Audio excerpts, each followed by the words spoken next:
After scrolling on Twitter, seeing who's gonna get cancelled this week, I found this very interesting treat right here. To give context, when people discuss the Tenkaichi series, the only things they can come up with is stuff like the soundtrack, right? Tenkaichi 2's story mode, or Tenkaichi's gigantic roster. The latter of which is what I'm gonna focus on in this video. All characters are the same, they're copy and paste, stuff like that, you know. Now I have to note that these arguments are mostly made by people who compare it to Budokai 3 or, fighters. And to be fair, I absolutely understand what they mean. From the visual side of things, you could say that some characters in Tenkaichi 2 aren't the definition of originality. And even from a technique perspective, some characters really don't show much variety. And don't you think this is an issue for Tenkaichi 2 only? Oh no. Some characters just really don't have it easy. Even Blast 2s aren't exempt from this, with the same beam rush combination for many characters. So, knowing all this, of course the people who only use these things think that the characters are all the same. To put in perspective what these people are actually saying, let me just give you an example. Alright? For this one, we'll be using Budokai 3. Now I will start this example by saying that all characters in Budokai 3 feel the same. And you know what? Under certain circumstances, I'd be correct. Yes, every character in Budokai 3 is the same. Wait, what? Characters in Budokai 3 aren't the same. They all have different and unique combo strings, unique cancels, unique supers, etc. So why am I saying they're the same? And the answer lies in one thing that all Budokai 3 characters have. The classic PPPPE combo.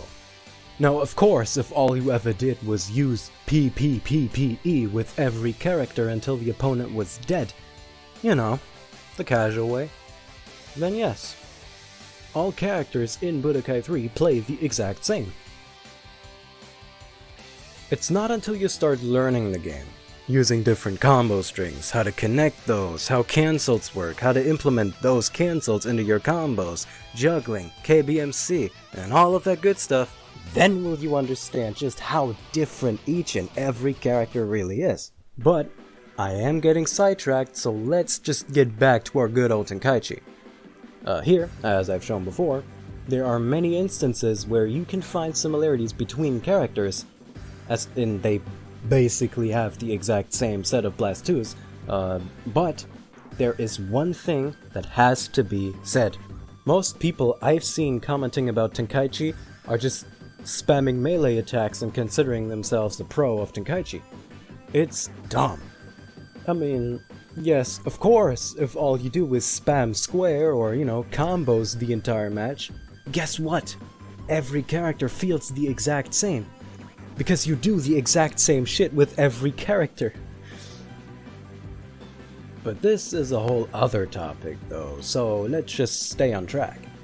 One major factor in this as well is that seemingly no one defending Tenkaichi can mention anything other than attacks.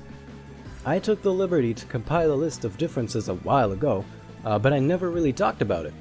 Originally I planned to just use that list and quickly talk about all the points, but to get across just how different these points are, it would take way too long to just explain it in this video. Not to mention, the attention span of the average Tenkaichi player is just about 5 minutes anyway, so the longer the videos, the worse off. Instead, I will just have some examples of some characters and how they're different. To shoot me, my argument, and the series itself in the foot though, I will only use examples from Tenkaichi 2, because that's the game I know best, obviously. Keep in mind, I am not a pro, so take all the examples with a grain of salt. But yeah, a quick note before I start the explanation, I will use the term chaining a lot. What chaining means is just to add a move to another one, continuing a combo. A rush string, for example, is just a chain of 5 regular attacks. You can tell if a move chained by seeing if the hit counter has reset. If it did indeed reset, it didn't chain. Starting off with the good old combos. For an example, I'll choose our human friends over at the Z Fighter Club, Tien, Yamcha, and Krillin. Yamcha, sadly, doesn't have crazy combo potential. His charged smashes can chain for starters, and speaking of smashes, his charge so quickly that actually doing a light charged smash in a combo is already way too difficult.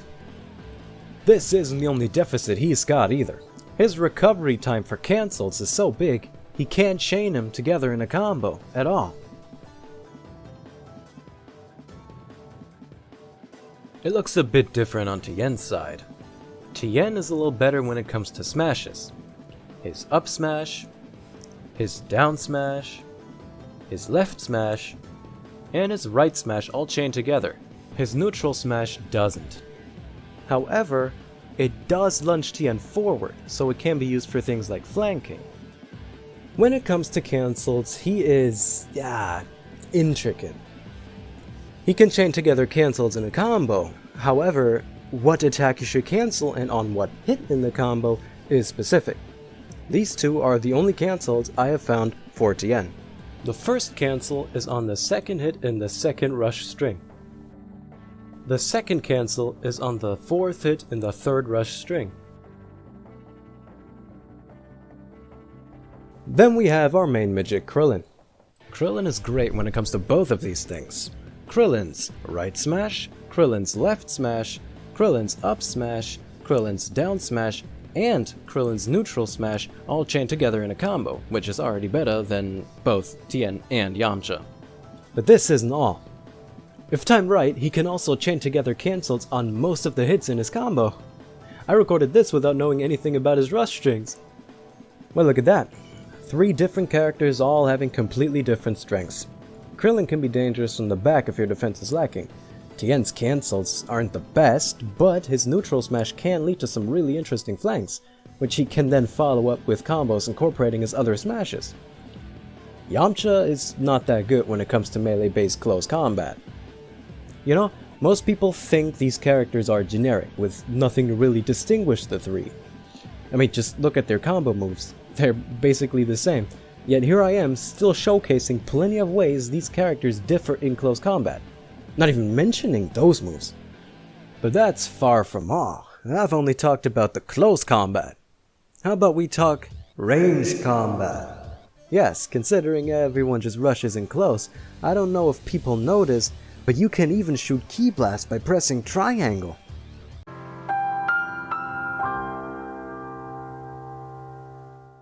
In fact, Ki Blasts are one of the most essential parts of Tenkaichi combat.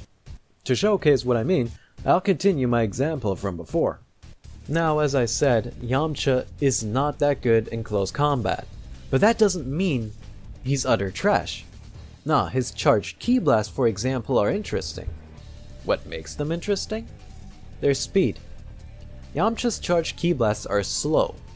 In fact, they're slower than his dash, which is why you can use them for setups that are guaranteed to hit. Whoa! Now in this example, I shoot Ki Blast from further away, then dash behind him. Now he can either block the Ki Blasts that are coming towards him and get hit by me, or he turns around and defends me, but getting hit by the Ki Blasts in the process. It's an unblockable approach. Yamcha can have 7 of those charged Ki Blasts on stage at once, meaning there's plenty more setups you could do with him. This was just an example. Tien, on the other hand, can do none of that. He can only have 1 charged Ki Blast on stage, and that charged Ki Blast is a lot faster than his dash, making the setup impossible to recreate. Moving on to Krillin.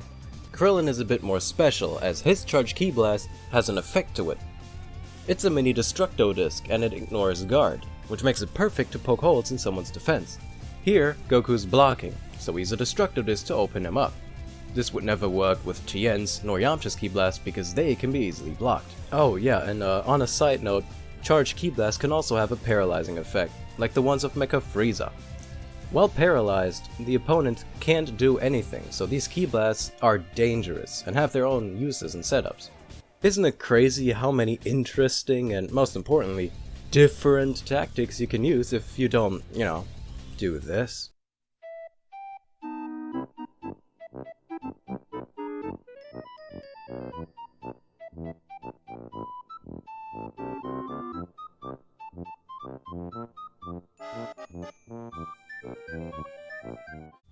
Now, there's plenty of more offensive differences, but this should suffice to at least shut down the "all characters play the same" argument that has always been thrown around. Of course, the offense isn't the only thing that can differ between characters. How about we just dive into defensive differences? And to showcase those differences, I will talk about one of my favorite things in this game: the counters. There's 4 counters a character can have.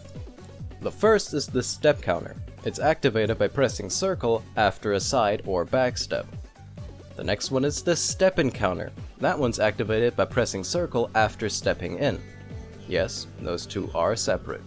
Then comes the rush counter. That one's activated by pressing circle while being in a rush. And lastly, we have the cancel counter.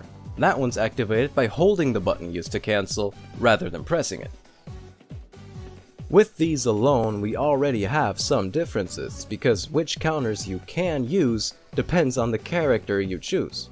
Some have the cancel counter, some don't. Some have the step-in counter, some don't, and so on. Then, what these counters do upon getting hit is also different. There are 3 types of counters.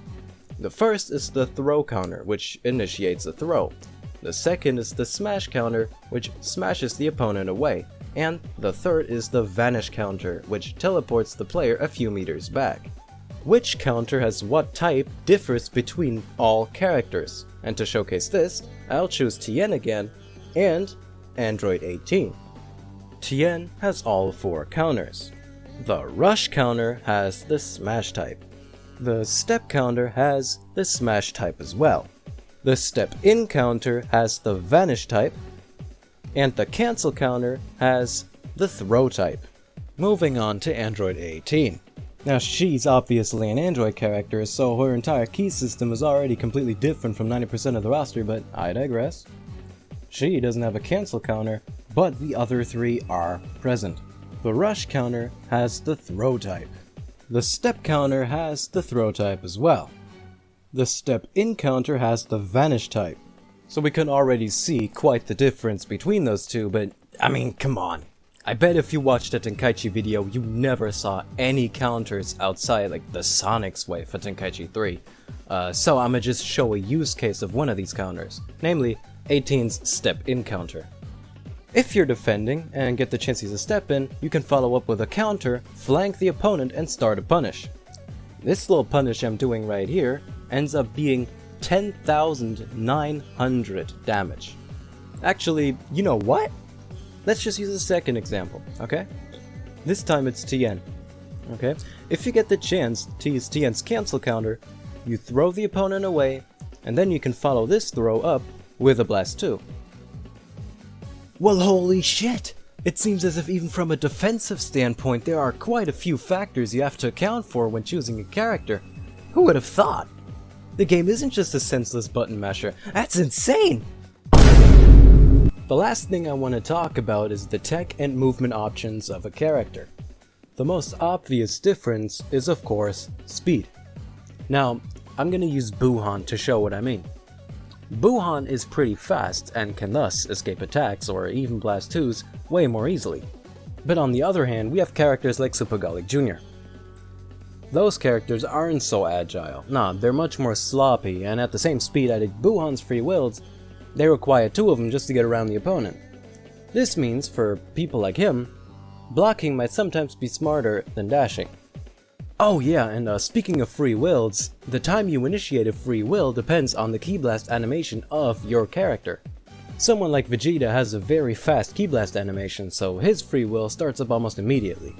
Meanwhile, on the other side of the spectrum, we have people like, I don't know, Android 16 over here taking off his entire fucking hand when shooting a key blast. This man's free will takes up almost an entire second to start, making his air game absolute trash. So yeah, even on a movement level, all characters have some pretty significant differences. And that is it, my friends. Those are some of the differences that each and every single character can have. Now, of course, this is by no means everything, and some things like Key Blast I haven't even gotten fully in depth, but this should be enough to absolutely shit on this all characters play the same copy and paste trash argument that people love to make. All my examples were from Tenkaichi 2, but most of these, especially things like chains, key blasts, and defense, are all things that also differ in Tenkaichi 3. Shit, some even more so, albeit in a different way. I don't really play Tenkaichi 3, so I'm not one to speak, but differences are there. That's it, the video's over. Thanks for watching and all that type of shit.